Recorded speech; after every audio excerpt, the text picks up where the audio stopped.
അൽഫുഡി Sooraj bro ഒരു video ഇട്ടിട്ടുണ്ടായിരുന്നു ഇൻസ്റ്റാഗ്രാമിൽ. തിരുവനന്തപുരം മെഡിക്കൽ കോളേജിൽ ഒരു അമ്മയും അതായത് ഒരു അമ്മയും പിന്നെ ഒരു മകളും പിന്നെ അതിൻ്റെ ഒരു മകളും ചെറിയ കുട്ടി. അപ്പോൾ അതിൻ്റെ അമ്മക്ക് ആൻജിയോഗ്രാം ചെയ്തിട്ട് പൈസ ഇല്ലാതെ തിരുവനന്തപുരം മെഡിക്കൽ കോളേജിൽ ഡോക്ടർമാരും അവിടുത്തെ ബന്ധപ്പെട്ടവരും അവിടെ പിടിച്ച് തടവിലാക്കി വെച്ച്. അതായത് ആൻജിയോഗ്രാം ചെയ്യുമ്പോൾ ഇത്ര പൈസ ആവുന്ന കാര്യങ്ങളൊന്നും പറഞ്ഞില്ല. അതിൻ്റെ ഒക്കെ കഴിഞ്ഞതിന് ശേഷം 5000 ഉറുപ്പ്യ അടച്ചാലേ പോകാൻ പറ്റുള്ളൂ എന്നിട്ട് അവിടെ എന്താ പറയുക, അവിടെ തടവിലാക്കിയ പോലെ ഷോർട്ടാക്കി പറയുന്ന സ്റ്റോറിയിൽ കാണാത്തവർക്ക് ലിങ്ക് ഡിസ്ക്രിപ്ഷനിൽ കൊടുക്കുന്നുണ്ട്. അപ്പോൾ ഷോർട്ടാക്കി പറയണ കഥ.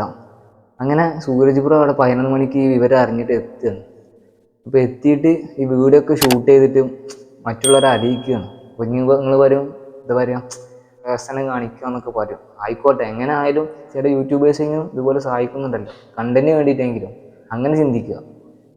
അപ്പോൾ അങ്ങനെ ഈ വീഡിയോ ഒക്കെ ഷൂട്ട് ചെയ്തിട്ട് ഇങ്ങനെ അതായത് വീഡിയോ ഷൂട്ട് ചെയ്യുന്ന സമയത്ത് ഈ ഹോസ്പിറ്റൽ അധികൃതർ പോലീസിനെ വിളിച്ചെടുത്തിട്ട് ഈ ഷൂട്ട് ചെയ്ത്, അതായത് ഇവരൊപ്പം ഒന്നല്ല നിൽക്കുന്നത്, ആ അമ്മയും കുട്ടീൻ്റെ ഒപ്പം ഒന്നല്ല നിൽക്കുന്നത്, ഈ ഹോസ്പിറ്റലുകാരൊപ്പം നിന്നിട്ട് സൂരജ് ബ്രോൻ്റെ വീഡിയോസും കാര്യങ്ങളൊക്കെ, അതായത് ഷൂട്ട് ചെയ്ത വീഡിയോസും കാര്യങ്ങളൊക്കെ ഡിലീറ്റ് ചെയ്തു.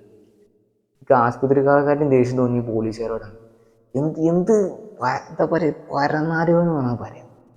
കാരണം അത്രയും കരച്ചിലും വളരെ 5000 ഉറുപ്പ്യ എടുക്കാൻ കഴിയാതെ ഭയങ്കര ബുദ്ധിമുട്ടിൽ നിൽക്കുന്ന സമയത്ത് അവരോട് ചെയ്ത ആ ഒരു പ്രതിസന്ധികളുണ്ടല്ലോ, ആ ക്രൂരതകൾ, അത് മറ്റുള്ളവരെ ലോകത്തെ അറിയിക്കാൻ വേണ്ടി ഒരു വീഡിയോ ചെയ്തപ്പോൾ അത് ഡിലീറ്റ് ആക്കുകയാണ് പോലീസുകാർ ചെയ്തത്.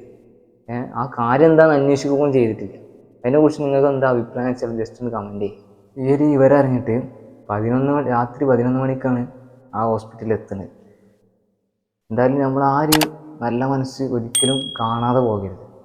ഇതിന് തന്നെ ഈ ഒരു വീഡിയോയിൽ തന്നെ, അതായത് സൂരജ് ബ്രോ ചെയ്ത വീഡിയോയിൽ തന്നെ കൂടുതൽ പരാമർശങ്ങളുണ്ടാവും. കണ്ടന്റിന് വേണ്ടിയിട്ടാണ്, അങ്ങനെ കുറേ എന്തോ ആയിക്കോട്ടെ, അങ്ങനെയെങ്കിലും ചെയ്യുന്നുണ്ടല്ലോ, അങ്ങനെ ചിന്തിക്കുക. മറ്റുള്ളവർക്ക് പ്രചോദനമാവുന്നുണ്ട്. എന്തായാലും ആ അമ്മയും മകളും അത്രയും കരഞ്ഞ് ഭയങ്കര സങ്കടത്തോടു കൂടിയിട്ടാണ് നന്ദി വരുന്നത്. ആ ഒരു നന്ദി മാത്രം മതി വിവരങ്ങൾ എത്താൻ വേണ്ടിയിട്ട്. ഒരിക്കലും നമ്മൾ കാണാതെ പോകരുത്. എന്നിട്ട് മറ്റുള്ളവരെ പരാമർശിക്കുക.